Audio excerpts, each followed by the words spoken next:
सामने हुआ है, जो चल रहा है, जिसमें सब प्रकार की जांच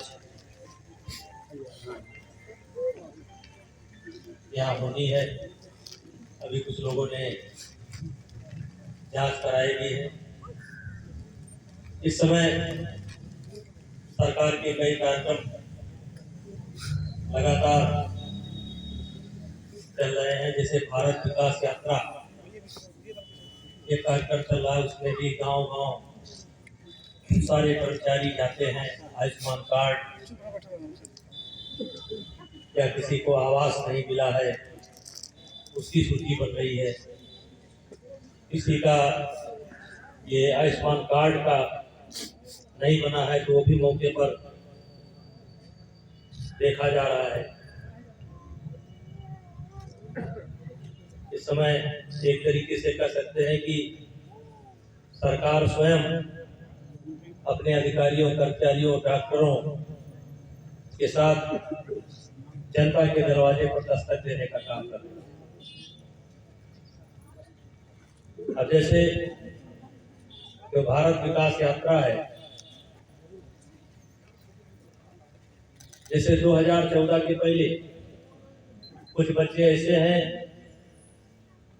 मोदी जी के आने के पहले उनकी उम्र थी 12 साल, आज उनकी उम्र हो गई 22 साल। अब आज वो बिजली देख रहे हैं, उनको लग रहा है कि पहले भी ऐसे बिजली आती रही।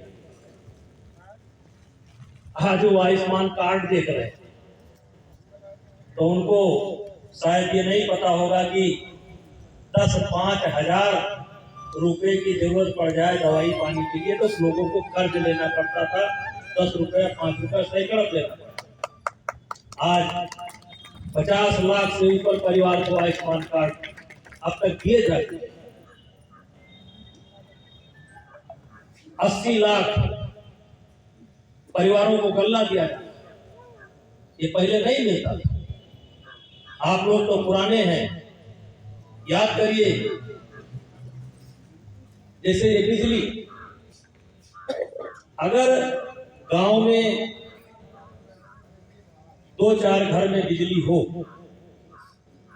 या ट्यूबवेल के बहाने बिजली चली गई हो, एक ट्यूबवेल, एक बल्ब की अगर गांव में व्यवस्था रही हो तो ये मान लिया जाता था कि पूरे गांव में बिजली है। ये घर घर बिजली पहुंचाने का काम किसके राज्य में हुआ? मोदी जी का। पहले 2 घर 4 घर में भी अगर बिजली है तो मान लिया जाता था। जैसे गरीबों के बस्ती में तो बिजली होती ही नहीं थी, जो मुख्य गांव है उसमें 2-4 घर में बिजली होती थी तो सब कहते थे उस गांव में बिजली है। गरीब आदमी टुकुर टुकुर देखता था कि वहां बिजली है, लेकिन कागज में माना जाता था सब गांव में बिजली। ये गैस आज जो आम आदमी के लिए हो गया, ये केवल हर गांव में 2-4 घरों में होता था। और बिजली आज 18 घंटे 20 घंटे आती। अब जो बच्चे मोदी जी के बाद आज बड़े हुए हैं उनको लगता होगा ये बिजली पहले भी ऐसे आती रही हो। नहीं, बिजली महारानी के दर्शन कभी कभी होते थे, कभी कभी तो 1 सप्ताह लग जाता था और एक बार दर्शन देकर के 1 सप्ताह के लिए चली जाती। बहुत सी चीजें सुधरी हैं, बहुत सी चीजें सुधार हुआ है। हमारा देश 100 साल पहले हम गुलाम थे, 100 साल पहले हमारा राज्य नहीं था, अंग्रेजों का। अंग्रेजों के राज्य जाने के बाद कांग्रेस की सरकार, कुछ काम अच्छे भी हुए, कुछ काम खराब। उस समय इस देश के प्रधानमंत्री राजीव गांधी थे। वो कहते थे कि हम 100 रुपया भेजते हैं तो 85 रुपया रास्ते में गायब हो जाता है, 15 रुपया लोगों के साथ, क्योंकि बैंक के खाते नहीं थे। मोदी जी ने आकर के 60 करोड़ से ऊपर लोगों के बैंक खाते खोले। गरीब आदमी तो सोच ही नहीं सकता था कि बैंक में हमारा भी जाना आना होगा। अब आज ऐसी व्यवस्था कर दी कि जो भी सहयोग, जैसे किसान सम्मान निधि कई करोड़ लोगों को मिलती है, 6,000 रुपया डालते हैं, 6,000 रुपया यहाँ निकल जाता है। आज बीच से पैसा गायब होने की उम्मीद समाप्त हो गई, रास्ता मोदी जी ने बंद कर दिया। और अब देखेंगे तो बहुत अंतर आया। तो ये मोदी जी स्वयं प्रधानमंत्री नहीं बने, इस देश के गरीबों ने उन्हें प्रधानमंत्री बनाया और तीसरी बार भी इस देश के गरीब मोदी जी को प्रधानमंत्री बनाए।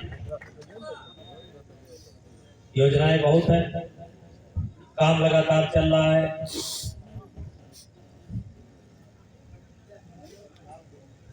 जैसे कुछ लोगों को आवास मिला था, कुछ लोगों को नहीं मिला था। उसका ये कारण था, जो आवास की सूची थी 2012 में बनी थी। 2012 में सपा की सरकार थी, आइए बधाई, सपा की सरकार थी और सूची बनाने में भेदभाव किया गया। इस नाते कुछ लोगों को आवास मिला था, कुछ लोगों को आवास नहीं मिला। एक कारण और है, अब परिवार टूट जाता है। अब मान लीजिए एक परिवार को एक आवास मिला, अब 2 बच्चे हुए, बड़े हो गए, अब 2 घर बन गए, 2 घर को आवास की जरूरत है। ऐसे 2 घर बनेंगे, बिजली की आवश्यकता है। इन सारे आवास का, बिजली का, शौचालय का, पेंशन का, यहाँ तक दिव्यांग जो है, पैर से कमजोर है, हाथ से कमजोर है, उनके लिए आवास कंपलसरी कर दिया गया।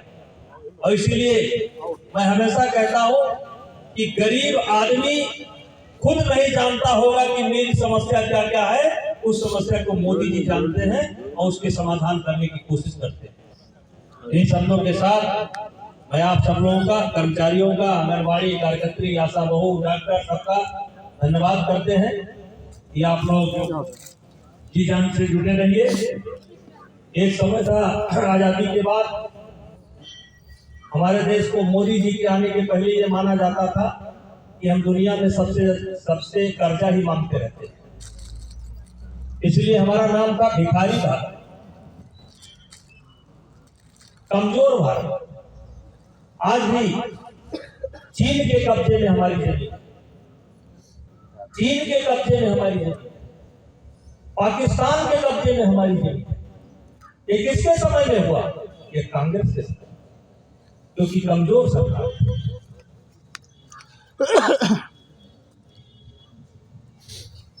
लेकिन आज कमजोर सरकार नहीं है, मजबूत सरकार है। और ये मजबूत इस देश की जनता ने बनाया है, आप लोगों ने बनाया है। अब दुनिया का कोई देश हमसे इज्जत से बात करता है, हमसे यानी हमारे देश से इज्जत से पेश होता है। कई दृष्टांत बताए जा सकते हैं, कई उदाहरण दिए जा सकते हैं, लेकिन हमें अब पूर्णतया अपने पैरों पर खड़ा होना है। विकसित भारत का क्या मतलब? पूर्णतया अपने पैरों पर खड़ा होना। अपने पैर पर हम खड़े हो चुके हैं, लेकिन और मजबूती के साथ खड़ा होना है। ये हमारे प्रधानमंत्री जी की इच्छा है। 75 वर्ष पूरे हो गए, 25 साल बाद 100 वर्ष पूरा होगा, तब दुनिया के 3 देश, आज हम 5 देशों में से एक हैं, 5। पहले हमारी स्थिति नहीं थी। अब दुनिया के 3 मजबूत देशों में हमें जल्द खड़ा होना है। ये काम आप सब लोगों के सहयोग से होगा। इन्हीं शब्दों के साथ बहुत बहुत धन्यवाद।